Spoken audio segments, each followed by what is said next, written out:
at the C2E2 Comics and Entertainment Convention. We were so honored to finally meet the men behind some voices you hear on our show. Hey, Jadbrain, what are we going to do tonight? Same thing we do every night, Pinky. Try to take over Berwyn. No. And there are definitely a couple great talents I'd like you to meet. You know how the song goes, one is a genius, the other is insane. If you ask me, both these guys are geniuses and maybe just a little insane. They're the voices of Pinky and the Brain and countless other characters. It's great to have them here, Maurice LaMarche and Rob Paulsen. Guess which one I am?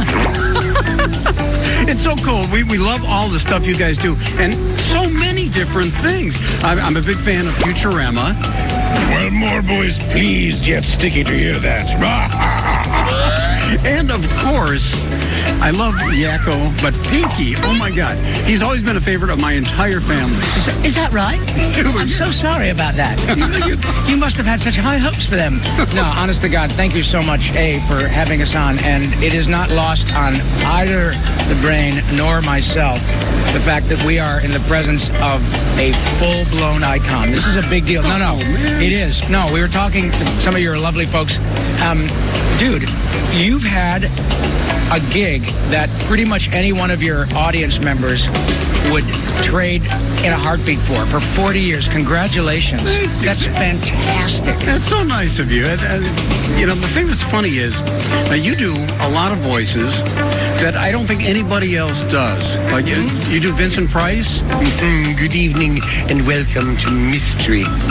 Isn't that great? And the Orson Welles type voice. Yes, my friends. Rolls round and I have no more time. You don't know what I'm up against. It's full of things that are only correct because they're grammatical, but they're tough on the ear, you see.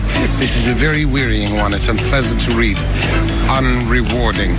Yes, before you sit there going, what film is that from? That's not in Ambersons. That's not in Kane. It's from Frozen Peas. The stuff they cut out of The Other Side of the Wind. Okay, now one thing that I've run into, you know, I'm an old guy, is there are certain voices that you do that are celebrities that the millennials, let us say, don't recognize. Okay. Is that true? There are certain things, so they're new again. Well, The beauty of them is they're like brand new voices again. Bill Shatner. I can do Bill Shatner, although Bill is still going strong. And, you know, like Ed Sullivan, everybody in the world used to do the Ed Sullivan voice right here on our stage for all you youngsters. We have Ted here. And you do that, and these kids look at you and they go, I don't know who that is. Watch, because it's brand new.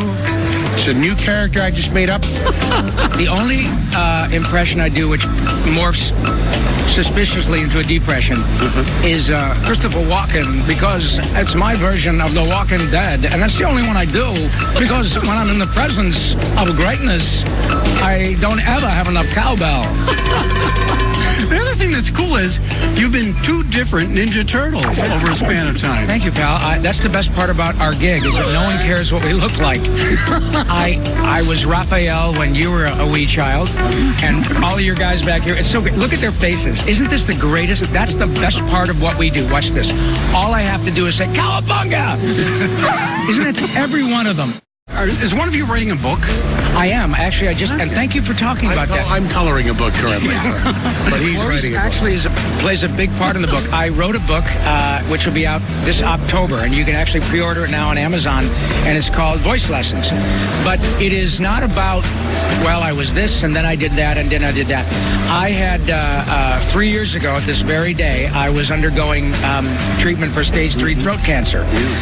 A bit of a surprise, to be sure, for someone who does what we do.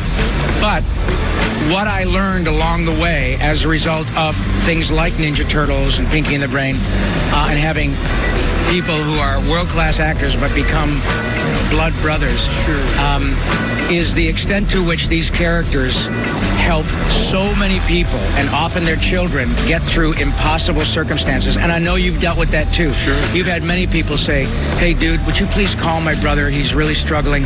And when you start to understand the power of those characters, turns out they set me up for my own time in the cancer cage to figure it out, to deal with it. Yeah. And I never would have known it were it not for experiences like these conventions. So check it out, Voice Lessons. It'll give you a perspective that maybe many of you already have about the importance of all these characters. You know? That is so cool. We're so glad you're doing well. That's terrific. I can't thank the two of you enough. I've admired you for so long, and to have you guys here, you know, we always use your sound bites on the show. We're honored by that. It must be inordinately taxing to be such a boob. There's a tax on it now? But that's what I mean about your iconicness, is that friends of ours from the Midwest, I grew up in Michigan, and friends of ours from the Midwest, in fact, my brother-in-law was the mayor of Brunswick, Ohio. How about that? Yeah.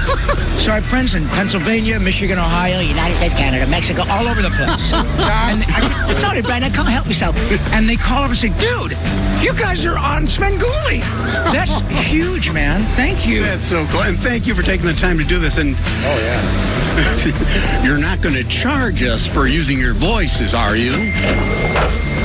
Tell them, Brain. Tell them, Jack.